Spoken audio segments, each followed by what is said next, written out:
Welcome back to the Deep Dive, where we deliver the crucial insights from the most complex source material directly to you. You asked us to explore end-to-end encryption, the protective shell that promises privacy in apps like Signal, and how modern systems truly guarantee confidentiality. But, well, our sources pulled us away from the polished product and instead sent us deep into the bedrock. That's exactly right. Instead of just looking at the app on your phone, we're kind of dissecting the actual DNA of security itself. This deep dive, it's interesting because it forces us to confront not just the powerful mathematics that protect our communications, but also the catastrophic implementation flaws, the human vulnerabilities, and frankly, the massive state-level threats that exist outside that crypto bubble. Yeah, we're going from the nitty-gritty math of key exchange right up to the geopolitical landscape of global cyber sabotage. Our mission today is to really examine the essential cryptographic building blocks, then the exploitation techniques that bypass them, and also the pervasive surveillance environment in which these E2E tools have to operate. Precisely. Because to truly appreciate what security means, we have to look directly at the raw ingredients of confidentiality and, well, cyber warfare. Okay, so if we don't understand the mechanisms of failure, the exploits, and the external pressures like government surveillance, then we can never really properly assess the protection an E2E protocol actually gives you. It's just promises otherwise. So let's unpack the absolute basics first. all right, let's anchor ourselves at the foundation. Symmetric ciphers. These are the systems where both parties use the exact same secret key for encrypting and decrypting. They're sort of the high-speed workhorses of confidentiality, right? They are, yeah. But even our foundational systems, the ones still referenced today, they've got these cautionary tales kind of built into their history. Like DES. Exactly like DES, the data encryption standard. I mean, for years, DES was the standard bearer, a really important piece of cryptographic history. But its major weakness wasn't really the algorithm itself, it was the available key space. Its key size was fixed at only 56 bits. And 56 bits today, it's almost nothing, right? What did that mean, practically? It meant that DES was fatally vulnerable to what's called an exhaustive brute force attack. Yeah. Basically, trying every single key. By the late 1990s, with specialized hardware, machines built just to check keys, attackers could run through the entire key space, two other possibilities, in just a few weeks. Wow, weeks? Yeah, and the cost of doing that attack has just plummeted since then. So that small key size meant its confidentiality guarantee had like a literal expiration date based purely on how fast hardware got. So that rapid vulnerability meant they needed a patch fast. They couldn't just switch everything overnight, so they brought in triple DS. How did that work without needing a whole new algorithm? It was actually a pretty elegant engineering solution, really. Instead of using just one 56-bit key, triple DS or 3DS as it's known, applied the DES algorithm 3 times. It used 2 concatenated keys, which gave it an effective key size of 112 bits. So doubling the key size. Effectively, yeah. And by doing that, they didn't just double the security, they increased the brute force effort exponentially. Suddenly, the attack moved way into the realm of computational infeasibility, at least for a while. It bought crucial time until AES, the Advanced Encryption Standard, could be adopted globally. Okay. Now, beyond block ciphers like DES and AES, which process data in these fixed chunks, we also have something called stream ciphers. Where do they fit in? Right, stream ciphers. They're often used where maybe speed is absolutely critical or if the data integrity is already a bit uncertain. They work on single bits or bytes of data at a time. This makes them handy in situations with, say, high transmission errors like old radio links or very limited memory. Think early mobile phones. Okay. And what's the key characteristic? The key thing about stream ciphers is that they exhibit no error propagation. Wait, no error propagation. Can you expand on that? What's the contrast with a block cipher then? Sure.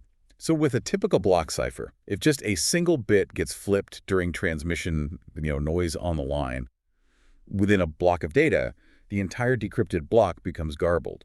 That one tiny error propagates through the whole decryption process for that block. Ah, I see. But a stream cipher avoids this. Oh. If one bit gets corrupted during transmission, only the corresponding decrypted bit is wrong. The rest of the message, perfectly readable, it's a huge advantage for noisy channels, stops one little glitch from wrecking everything. That makes total sense for reliability. Okay, let's shift gears to public key systems. This feels like the real magic, the part that lets 2 people, say, me and you across the internet, agree on a secret key over a completely public open network. Like, how does that even work? This is where the Diffie-Hellman key exchange, or Yeah. DH, comes in. It's a mathematical marvel designed purely to establish a shared secret. So you have two parties, let's call them Alice and Bob. They each generate their own public and private key pairs. They swap the public keys over the open network. Then, each party uses their own private key combined with the other party's public key in a specific mathematical function, usually involving modular exponentiation. Right. And here's the clever part. The result of both calculations, Alice's and Bob's, is mathematically identical. They both arrive at the same shared secret key, even though they never transmitted it directly. Once they have that shared secret, they can switch to a fast symmetric cipher, like AES, for the actual conversation. So DH sort of bootstraps the secure connection. It builds the foundation for E2EE. But DH itself, it relies on these really hard mathematical problems, right? And when we talk about modern public key crypto, the focus seems to have shifted big time towards elliptic curve cryptography, ECC. Why the huge push to ECC? Yeah, ECC's big advantage is efficiency. Basically, it gives you the same level of security, but with significantly smaller keys compared to older methods like RSA or even the classic Diffie-Hellman we just discussed. Smaller keys mean faster, less power. Exactly. That efficiency comes from the underlying math problem. ECC bases its security on how hard it is to compute something called discrete logarithms within specific elliptic curve groups. And why is that hard problem better than, say, the factoring problem that RSA uses? Well, the key thing is, currently, there are no known sub-exponential algorithms. Basically, algorithms that run significantly faster than exponentially for solving that specific discrete log problem in the right elliptic curve groups. So, for example, to get what we call 128 bits of symmetric security, you might need a huge 32-bit RSA key. Wow. Okay. But with ECC, you only need a 256-bit key, much, much smaller. And those smaller keys mean faster calculations, less power needed, less data to transmit. That's absolutely crucial for things like E2E apps on your phone. Okay, it sounds like we're building this fortress of really tough math. But every lock needs a key, right? And that key needs to be genuinely random. If the source of randomness is flawed, I mean, the whole thing just collapses instantly, doesn't it? It absolutely does. The quality of your randomness. It's potentially the single biggest point of failure. We rely on cryptographic pseudorandom number generators, PRNGs, and the key word there is cryptographic. Meaning Any old random number generator, like the kind you might find in a standard programming library for, say, simulations. Yeah. Totally unsuitable. Its output will be predictable if you know the algorithm and the starting state, the seed. A cryptographic PRNG is specifically designed to resist prediction, even if the attacker knows the algorithm. Are there famous examples? Yeah, we even see algorithms like the Bloom-Bloom-Shub PRNG, which is interesting because its security is actually based on how hard it is to factor large composite numbers, kind of like the difficulty underpinning RSA. So the security of the random numbers themselves is tied to these fundamental hard math problems. But where does the initial randomness, the seed value, actually come from in a real computer? It can't just make it up, can it? No, that's the challenge of gathering entropy. The system needs a starting point that's truly unpredictable. This often comes from sampling environmental noise in the computer system. Things like tiny variations in mouse movements, the timing of disk drive operations, fan speeds, network packet arrival times, even electrical noise from components. So chaotic physical stuff. Exactly. The system collects randomness from these unpredictable physical sources to create a seed with sufficient entropy. If you have, say, 128 bits of true entropy feeding your cryptographic PRNG, then the best an attacker can do against that seed is brute force trying all two impossibilities, which is infeasible. But if that initial entropy source is compromised or predictable, Game over. game over. The encryption is worthless, no matter how strong the algorithm. Okay, so far we've really hammered on confidentiality, keeping the message content secret, but a secure communication needs more, right? You need to know the message wasn't tampered with and that it actually came from the person who claims to have sent it. Absolutely. Confidentiality without integrity and authentication is often useless. You need both. For this, we use message authentication codes, or MSE. Wise. Yeah. And the widely accepted standard, used pretty much everywhere in secure protocols like TLS, SSH, E2E apps, is HMAC. It stands for Hash-Based Message Authentication Code. It's often used with strong hash functions like SHA-2. Now, in the software world, you always hear stories about developers trying to invent their own security mechanisms, which it usually ends badly. What's the crucial advice when implementing a MS? Okay, two absolutely non-negotiable rules here. First, the authentication tag, the output of the MSE. It must have a minimum length of 128 bits. Why 128? It's crucial to prevent forgery through collision attacks, specifically something called a birthday attack. Basically, finding two different messages that produce the same MS tag becomes computationally feasible if the tag is too short. 128 bits pushes that attack into the realm of impossibility for now. Okay, minimum 128 bits. What's the second rule? Second, and this is vital, you must never try to build your own MAC by just, say, hashing the message and the key together using SHA-256 directly, like SHA-256, key plus message. Why not? Seems simple enough. Because cryptographic functions are incredibly subtle. Simple constructions like that often have hidden weaknesses like length extension attacks or other vulnerabilities depending on the hash function used. You must use a properly designed, standardized function like HMAC, which has been rigorously analyzed and proven secure under specific assumptions about the underlying hash function. Don't invent your own crypto. Right. So we've got these mathematically solid foundations, strong keys, efficient ways to exchange them, ways to guarantee integrity. But as we all know too well, even the most perfect math can be completely undone by simple human error in the code that implements it. So now we pivot to the vulnerability that probably undermines E2E way more often than breaking the math. Just sloppy code. Oh, absolutely. Software vulnerabilities are the ultimate backdoor to bypass strong crypto. And often the tools needed for exploitation are, well, almost laughably simple, based on mistakes that have been documented for decades. The absolute classic case is the buffer overflow. Okay, let's drill into the buffer overflow. This feels like something that should have been eradicated by now. Like, shouldn't compilers just fix this? You'd think so, but it persists. And the fundamental, simple programming error that causes it, it's using functions that perform zero bounds checking. The classic villain here is the gets function in the C programming language. I remember that one from old tutorials. Right. It reads input from the user and tries to store it in a buffer, a fixed-size chunk of memory. Yeah. But gets has absolutely no mechanism to stop if the input is bigger than the buffer. It just keeps writing and writing data into adjacent memory on the program stack, overwriting whatever happens to be the return addresses, local variables, anything until it runs out of input. So it's basically trusting the user not to provide too much input. Exactly. Which is insane from a security perspective. It's often just laziness or maybe a lack of security awareness from the developer. The safer alternative, pleckets, forces the programmer to specify the maximum size to read, preventing the overflow. When an attacker deliberately sends input that's way larger than the buffer size using gets, they're not trying to crash the program usually. They're trying to control it. Precisely. They're trying to deliberately overwrite critical data on the stack, specifically the function's return address, to redirect the program's execution flow to malicious code they've also injected. Okay, that's the classic stack smash. But let's look at something maybe a bit more subtle, something that looks completely innocuous but is incredibly powerful for an attacker. The format string vulnerability. Ah, yes. Format string bugs. These are really quite clever exploits, often masquerading as just a simple programming mistake, like forgetting an argument in a print statement. They attack functions that take variable format parameters, like print and C. Right. Print uses things like percents for string, percent for decimal. Exactly.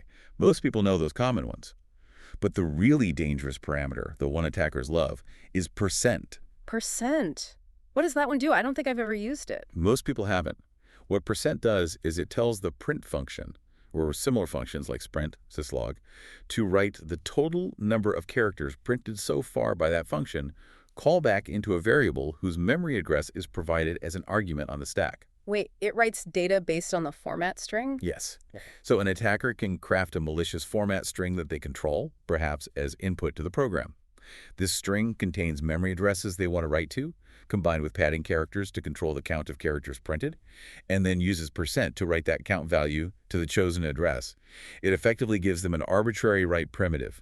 They can write almost any value to almost any memory address they can specify. Whoa. So they can overwrite crucial variables, function pointers, basically take control indirectly. Exactly. It's a powerful indirect memory write operation hidden inside a function that's only supposed to be for outputting text.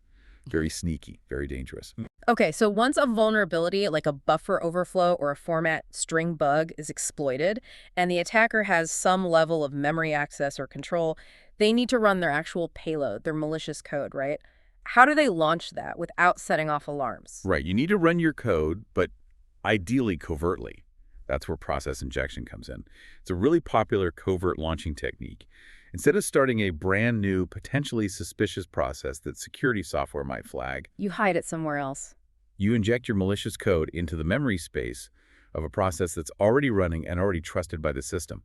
A common target on 64-bit Windows, for example, is explore.exe, the main shell process. How do they do that? The malware typically uses specific Windows API calls, things like virtual allogex, to allocate some memory in the other process, Right. and then write process memory to copy the malicious code over into that allocated space.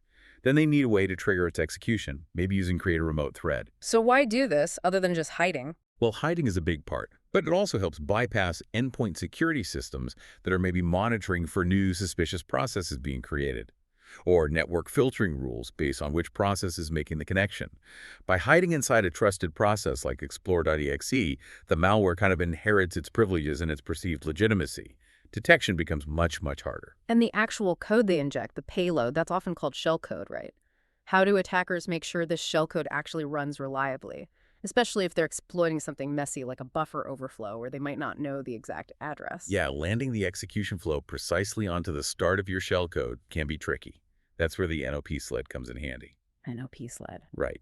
The shellcode is the actual malicious instructions, the code that does the bad stuff. A NOP sled is a sequence of no operation instructions, typically the 0 by 90 byte on by 86 architectures.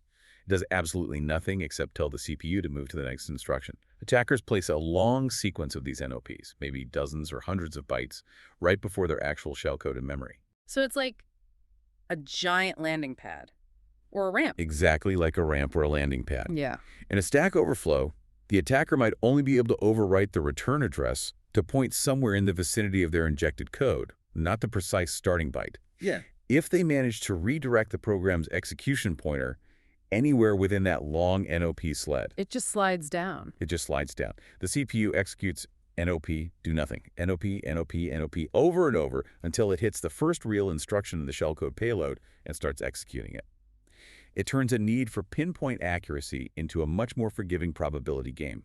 Makes exploitation much more reliable. That's fascinating, really devious low-level stuff. Okay, moving a bit higher up the stack, let's say an attacker is already inside a local network. Maybe they compromised a workstation. They often want to intercept traffic before it even gets encrypted and leaves the building. Right, if you're on the local network, you can often bypass encryption further up the chain by grabbing data locally. That brings us to ARP poisoning. ARP. Yeah.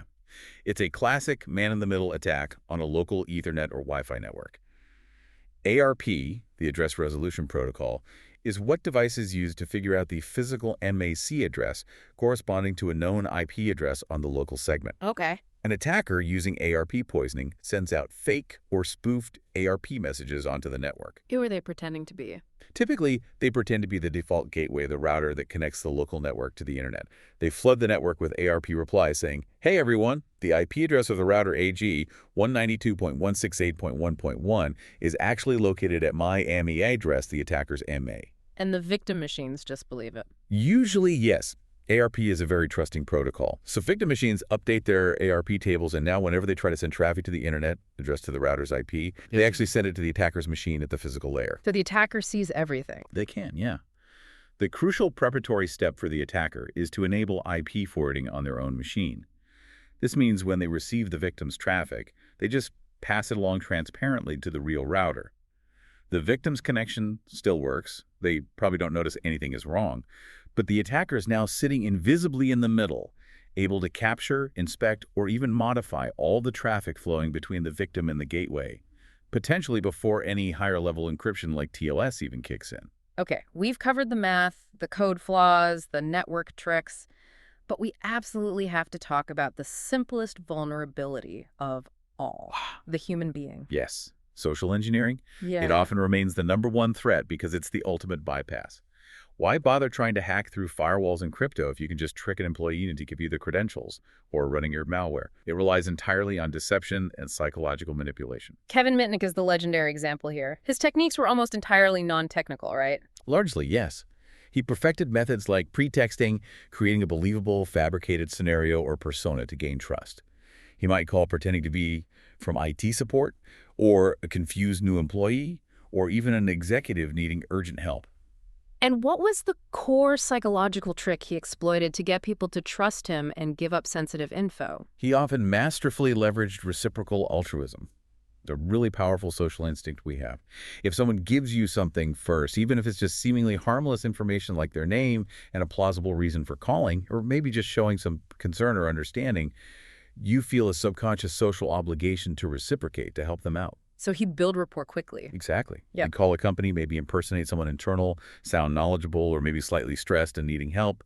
The employee on the other end feels a professional urge, or maybe just a human urge, to assist him, and in doing so, they reveal the internal data, the password, the procedure he was actually after. It's chillingly effective. So what are the practical countermeasures? How do companies fight back against this squishy human vulnerability? Well, you can't patch humans, but you can make the social engineer's job harder by limiting the resources and attack surface they have available. First, basic hygiene. Change all manufacturer default passwords on internal systems, especially things like phone systems or network gear. These defaults are often public knowledge and make initial reconnaissance trivial for an attacker. Good point. What else? Second, limit the public accessibility of detailed employee information. Things like internal phone directories, specific job titles, reporting structures. The harder it is for a social engineer to identify a suitable target, someone with the right access or authority, and craft a believable pretext for contacting them, the less likely the attack is to succeed. Don't make it easy for them to do their homework. Okay. And finally, in the segment on exploitation, there was that really critical moment where government pressure met technical reality head on. The FBI trying to force Apple to backdoor iOS after the San Bernardino attack. Right, that case was huge. Mm-hmm. It really highlighted the immense stakes involved. The FBI went to court trying to compel Apple to create a special, weakened version of their operating system, essentially a backdoor, specifically to unlock the shooter's iPhone. And Apple pushed back hard. They did. Apple resisted fiercely, arguing, quite rightly, that creating such a tool, even for one phone, would set a catastrophic precedent. It would inherently weaken the security for all their customers globally, because such a tool, once created, could be leaked, stolen, or compelled again in the future. It was a massive public policy battle. But then the FBI just dropped the case. Why? They dropped it because they found another way. They simply announced they no longer needed Apple's help because they had successfully accessed the phone's data. It later emerged they had purchased a zero-day exploit, reportedly from an Israeli forensics firm, likely Celebrate. This exploit used an undisclosed software flaw to bypass the iPhone security mechanisms. So they bought a hack instead of forcing a backdoor. Exactly. And that was a really crucial realization for everyone watching. Why fight a difficult, politically charged legal and policy battle to force a company to deliberately weaken its product for you when you can often just buy an existing software flaw, a zero-day, on the private market and achieve the same goal quietly? It really demonstrated that the exploitation landscape is often driven by the most effective, least visible method, not necessarily the most public or legally mandated one. Okay, let's pause and regroup. Let's assume, hypothetically, we've managed to defeat the software flaws. We're using a really robust E2EE application. The ciphers are strong. The implementation is perfect. The content of our conversation is absolutely secure. But that only solves part of the problem, doesn't it? This brings us to the massive and often totally overlooked area of vulnerability. Metadata. Metadata, yes. This is the context around your communication, and it is arguably often more revealing and certainly easier to analyze at scale than the content itself. We're talking about call data records, CDRs, who talks to whom, when they talk, where they are when they talk, for how long, the frequency of communication, all those patterns. And the insight here historically is kind of staggering, right? You mentioned earlier. Yeah, the classic example from law enforcement and intelligence is that historically, far more actionable intelligence has come from analyzing these patterns in CDRs than from actually listening to the content of wiretaps. Why is that? Why are the patterns often more valuable than the actual words being said? Well, a few reasons. Scalability is huge. Analyzing the content of thousands of hours of voice calls is incredibly labor-intensive, requires language experts, context, and it's usually heavily constrained by legal oversight. Analyzing metadata, who called whom, when, duration can be almost entirely automated. Computers can crunch through billions of records looking for patterns, connections, anomalies. And it paints a picture. It paints a detailed picture of relationships, hierarchies and groups, activity levels, locations, changes in behavior. Things that are extremely hard to fake or hide consistently. And even if the data is anonymized or aggregated, the vulnerability of inference is very real. Inference. So, drawing conclusions from data that isn't explicitly about the subject you're interested in. Can you give a concrete example of how law enforcement might use inference? A really powerful example comes from something seemingly totally unrelated: utility data, Hmm. specifically from smart grid electricity consumption records. These new meters track power usage at a very granular level, sometimes minute by minute. Okay, so, So law enforcement has successfully used significant deviations from normal or average electricity consumption patterns in a neighborhood to infer illegal activities happening inside a house, most commonly high-energy indoor marijuana growing operations, even if the grower is super careful about their phone calls and internet traffic. their electricity bill gives them away. Their anomalous energy signature gives them away. If your house suddenly starts consuming vastly more power, especially at odd hours, compared to the statistical baseline for similar homes in your area, that deviation becomes an immediate flag for investigation. The metadata, the pattern of consumption, reveals the activity, regardless of content security elsewhere. Wow. That's a really potent illustration of how hard it is to hide anomalous behavior, even if you hide content. So, okay, even if we try to mask our identity using disposable tech, can we really beat metadata tracking? What about things like prepaid burner phones? Burner phones. Yeah, they're a common tactic used by criminals and maybe activists or journalists trying to avoid easy identification. But honestly, Yeah. they rarely work against a sophisticated investigation because of the inherent leakage of identifying data from the hardware itself, and because maintaining perfect operational security is incredibly difficult. So changing the SIM card isn't enough. What specifically links the supposedly anonymous activity back to the person? It comes down to two key identifiers that get recorded in call data records, regardless of which SIM card is in the phone. You have the IMSI, that's the International Mobile Subscriber Identity, unique to the SIM card. Yeah. And you have the IMEI, the International Mobile Equipment Identity, which is unique to the physical handset itself. Ah, the phone has its own ID. Exactly. Yeah. So if someone uses a burner phone, then throws away the SIM card, changing the MSI, and puts a new one in, the IMEI, the phone's unique ID, remains the same. Investigators can look at call records over time and correlate all the activity associated with different MSIs that were used in the same physical handset, same IMEI. This links all those communication patterns together back to that single device, and very likely back to the single user carrying it. So you have to change the phone and the SIM constantly and never use them in the same place. It gets complicated fast. Very complicated. Rigorous operational security is hard to maintain flawlessly over time. Now, this whole discussion around who controls this data, who analyzes it, it really highlights a fundamental policy conflict globally, doesn't it? Especially around data ownership. It absolutely does. And the contrast between, say, the US and the European Union here is really stark and important. In the EU, the underlying legal principle, largely driven by GDPR, is that personal information about an individual belongs to and is controlled by that individual. Data protection is seen as a fundamental right. Okay, that's the EU model. How does the US differ? In contrast, U.S. policy, generally speaking, tends to treat that personal information more as the property of the entity that collects it. There are exceptions and sector-specific rules, of course, but the default is often collector ownership. Can you give a real world, maybe corporate example of this US model in action? Sure, think about companies in the data broker industry, like, say, Dataeum, which focus specifically on the automotive market. Their entire business model was built around tracking consumers shopping for cars online. They'd monitor which manufacturer websites you visited, which models you looked at, what options you configured, how long you spent on certain pages. So, really detailed behavioral tracking. Incredibly detailed. And then they would package and sell this intimate consumer behavior data to car dealerships. And the dealers weren't just buying leads, they were buying detailed profiles of shoppers, including information about which competitor sites those shoppers had also visited. And the consumer in this scenario. The consumer rarely owns that data, rarely has granular control over its collection, and certainly doesn't profit when it's sold. Under the prevailing U.S. model in that space, the data became the property of the collector, Datam, to use and sell as a business asset.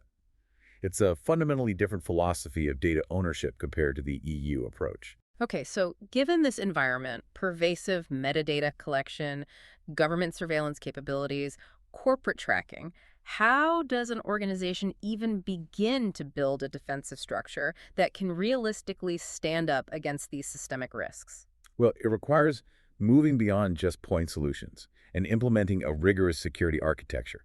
This isn't just a list of tools, it's the overarching strategic plan. It defines a set of compatible products, policies, and processes that are designed together to mitigate the specific risks you've identified in your threat assessment. And compatibility is key here. And compatibility is huge. You need to ensure that the different pieces of your security infrastructure actually work together effectively. What's an example of an incompatibility trap that a good architecture helps you avoid? Okay, imagine you invest in a really sophisticated, state-of-the-art identity management system. Maybe it runs on a Unix-based platform. But then your internal help desk uses a totally separate Windows-based ticketing system for managing user issues. If those two systems can't talk to each other natively, or if integrating them requires complex custom code, bridges, and ongoing patches, You've created new problems? you've created new security gaps, new potential attack surfaces, and a massive headache for maintenance. A good security architecture plans for this interoperability from the start, choosing components and designing processes so they fit together cleanly. Makes sense. And what about the modern reality where almost every organization relies heavily on third parties, especially cloud service providers? How do you enforce your security expectations on them? You don't control their infrastructure directly. Right, that requires structured third-party oversight and, crucially, formal attestation. Organizations increasingly rely on the Service Organization Control, or SOC, standards for this. You might hear about SOC 1, SOC 2, and SOC 3 reports. These replace the older SAS 70 standard, right? Exactly. They replace the older SAS 70 Type 2 audit reports. They provide different levels of assurance about a service provider's controls. What's the quick difference between them? Which one matters most for security? Well, SOC 1 focuses primarily on internal controls over financial reporting, important if the service provider handles financial transactions for you.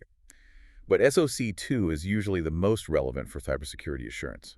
It reports on controls related to 5 trust services criteria: security, availability, processing integrity, confidentiality, and privacy. So a SOC 2 report tells you. A successful SOC 2 attestation, based on a thorough audit, gives you assurance that your third-party provider, maybe your cloud host, your SaaS vendor, has designed and implemented effective controls to meet defined standards for protecting your data and ensuring service reliability according to those trust principles. It's a critical part of due diligence in the cloud era. SOC 3 is often a more general, publicly shareable version of the SOC 2 findings. Okay, we've built up quite a picture. We need perfect math, near-perfect code, control over our metadata. But even if an organization somehow achieves all that, they still face what might be the ultimate systemic threat: deliberate, targeted attacks by nation-state actors, especially against critical infrastructure. And the adoption of the smart grid seems to have fundamentally changed the game here. Oh, absolutely. The smart grid represents this incredible engineering leap forward, designed for efficiency, resilience, better load balancing, integrating renewables, tons of benefits. But by connecting everything digitally from power generation plants and transmission substations right down to the meters on our homes, it simultaneously exposes our critical national infrastructure to a whole new level of digital threat. And the threat shifts, right? It's not just about stealing data anymore. Exactly. The threat shifts from data theft or espionage towards outright physical sabotage, disrupting power grids, causing blackouts, potentially even damaging physical equipment through purely digital means. What makes defending something like the smart grid so uniquely difficult compared to, say, protecting a standard corporate IT network? It's the sheer complexity and the heterogeneity of the whole system, especially the communication infrastructure. You've got specialized industrial control systems, ICS, SCADA servers, phaser data concentrators, PDCs, phaser measurement units, PMUs. These devices don't just sit on a nice, clean, managed corporate network. They're out in the field. They're often out in the field, communicating over industrial Ethernet, using segmented networks for safety, but also relying heavily on long-range and often less secure connectivity. Things like satellite communications for remote sites, GPS for precise time synchronization, critical for grid stability, various forms of mesh wireless for meter reading. The attack surface is vast, fragmented, and includes a lot of legacy technology that just wasn't designed with modern cybersecurity threats in mind. So where's the weakest link typically? Where does an attacker likely try to pivot from, say, an easier-to-access network into the really sensitive industrial control segments? A major vulnerability often lies with the integrated remote access servers or gateways. These are put in place for perfectly legitimate business reasons. It's way too expensive and slow to send a technician physically out to a remote substation every time a minor adjustment or diagnostic check is needed. So remote maintenance access. Right. But these systems, because they bridge the corporate or external networks with the internal industrial control networks, become incredibly powerful pivot points for attackers. An attacker might first compromise an easier target, maybe exploiting a vulnerability on the wireless network used by field technicians, or phishing an employee with remote access credentials. Once they gain a foothold on that remote access server, They have a bridge inside. they have a trusted bridge. They can potentially gain root access on that server and then use its established legitimate connections to jump deep into the supposedly isolated wired or even older serial-based networks that directly control the physical hardware, the breakers, the switches, the generators. And are there specific components within the grid that, if manipulated digitally, could trigger really catastrophic physical failures? Yes, the phaser measurement units, or PMUs, are a key example and a primary concern. PMUs provide extremely precise, high-speed, time-synchronized measurements of voltage and current phasors across the grid. This data is absolutely essential for advanced monitoring and control systems that maintain grid stability in real time. So messing with that data. If an attacker could successfully manipulate this phaser data, maybe injecting subtly false measurements or disrupting the timing signals, they could potentially interfere with the sophisticated protection systems that guard transmission lines. This could trick the system into taking incorrect actions, potentially enabling something like a power swing instability where generation and load get dangerously out of sync, leading to cascading failures, widespread blackouts, or even physical damage to expensive equipment like transformers or generators. The potential for real-world damage is huge. And the moment the world really woke up to this possibility, the moment it became undeniable, was with Stuxnet, wasn't it? This was far more than just malware. It felt like an act of digital warfare. Stuxnet was absolutely the watershed moment. Mm. The Rubicon, as many called it, developed and deployed sometime in the late 2000s. This incredibly complex modular piece of software was aimed with surgical precision at the Siemens Programmable Logic Controllers, PLCs, that govern the rotational frequency of centrifuges in Iran's nuclear enrichment facilities at Natanz. And its goal wasn't just disruption. No, its reported goal was physical destruction.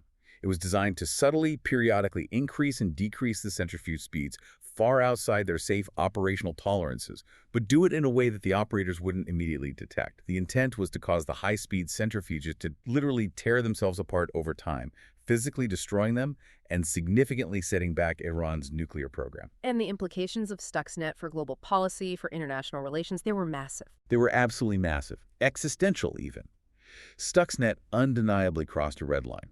It was the first widely known, documented example of a cyber weapon being used by one nation, or nations, the exact attribution is debated, but points strongly to the U.S. and Israel, to cause significant physical destruction of critical infrastructure in another nation. And that quote from former NSA Director Michael Hayden. Right, Michael Hayden famously said afterwards, "This has a whiff of August 1945. He was explicitly comparing the advent of Stuxnet to the first use of the atomic bomb. His point was that a new, fundamentally destructive type of weapon had been unleashed upon the world, one that will not be put back in the box. It instantly ignited intense debates, particularly within the U.S. government, about the wisdom of deploying such a weapon and the severe risks of blowback. The recognition that by demonstrating this capability, America had just made its own highly digitized critical infrastructure potentially vulnerable to similar attacks in the future." A capability that has certainly proliferated since then. Today, we track multiple sophisticated state-sponsored actors who seem to have fully operationalized this playbook of targeting infrastructure. Which major groups are really defining this threat landscape now? Well, unfortunately, there are several. We see persistent, high-level activity attributed to Russian state actors, often tracked under names like Sandworm or Fancy Bear, APT-28. Their operations are often characterized by a blend of political influence campaigns, sophisticated malware deployment, and direct targeting of critical infrastructure. We've seen attacks attributed to them against power grids, oil and gas pipelines, transportation systems, particularly in Ukraine, but also reconnaissance and targeting within the U.S. and other Western nations. And what stands out about the sophistication of these Russian operations? Is it just the malware? The malware can be very advanced, yes, but tool proliferation is also a major factor. Look at the devastating NotPetya attack in 2017, widely attributed to Sandworm. It successfully weaponized cyber tools that were reportedly stolen from the U.S. National Security Agency, specifically the Eternal Blue and Eternal Romance exploits targeting Windows vulnerabilities. So, stolen state secrets used in attacks. Exactly. It demonstrated how quickly these powerful, nation-state level offensive tools can leak or be repurposed, becoming indiscriminate weapons in the wild. Furthermore, their influence operations, like those run by the Internet Research Agency trolls out of St. Petersburg, showed remarkable tailoring. They understood cultural nuances and timing. They knew, for example, to post specific types of politically charged content aimed at liberal audiences during Russia's early morning hours, so it would hit peak visibility during U.S. evening prime time, and do the reverse for content aimed at conservative audiences. It was highly calculated to maximize division and impact. Meanwhile, operations attributed to China often seem to have a different focus, maybe more towards long-term persistence and economic or strategic intelligence gathering. That's generally accurate, yes. The prolific nature of Chinese state-sponsored hacking, famously exemplified by groups like the PLA's Unit 61398, though China restructured its cyber forces since then, has historically been defined by large-scale, long-term strategic intelligence collection. They've been implicated in widespread intrusions across a huge range of sectors globally: defense contractors, energy companies, water utilities, research institutions, tech firms. And their hallmark is often staying hidden. Yes, perhaps the most alarming characteristic of many intrusions attributed to Chinese state actors is their operational discipline and focus on persistence. It's not uncommon for forensic investigations to reveal that these hacking groups have lingered undetected inside a targeted network for months or even years. There was one famous documented case involving a defense contractor where the intrusion lasted nearly 5 years before detection. This speaks volumes about a strategic national objective: establishing long-term, persistent access for ongoing economic and strategic espionage rather than just quick smash-and-grab attacks. Hashtag tag outro. Wow. Okay, so we started this deep dive really hoping to just understand the polished surface of end-to-end encryption, how apps protect our messages, but we ended up traversing this incredibly complex landscape beneath it, the foundational mathematics, the ever-present software flaws that undermine it, the crucial role of metadata, and ultimately this high-stakes, dangerous game of state-level cyber warfare targeting the very infrastructure we rely on. Yeah, the overriding truth that emerges is that security isn't some static product you can just buy or install. It's a dynamic, constantly shifting battlefield. It's interesting, even the U.S. military, recognizing the evolving threat, formally adopted computer network exploitation, or CNE, as a form of active defense.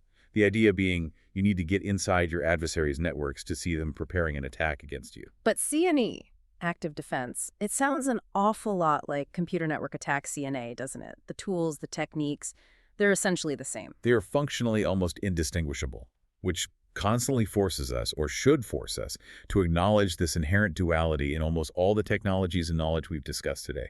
Every protective tool, every strong cipher we build, every deep understanding we gain of a programming flaw or a network vulnerability has a corresponding offensive use.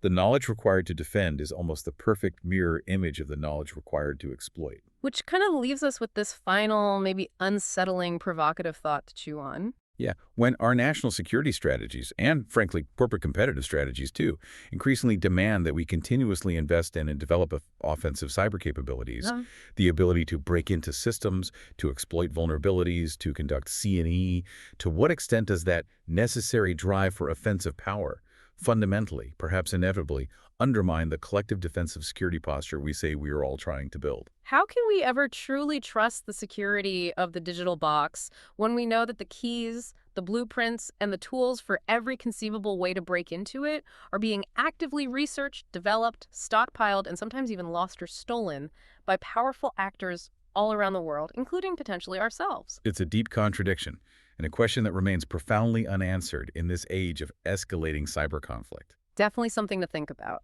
Thank you for joining us for this deep dive into the sources. We'll be back next time with another exploration.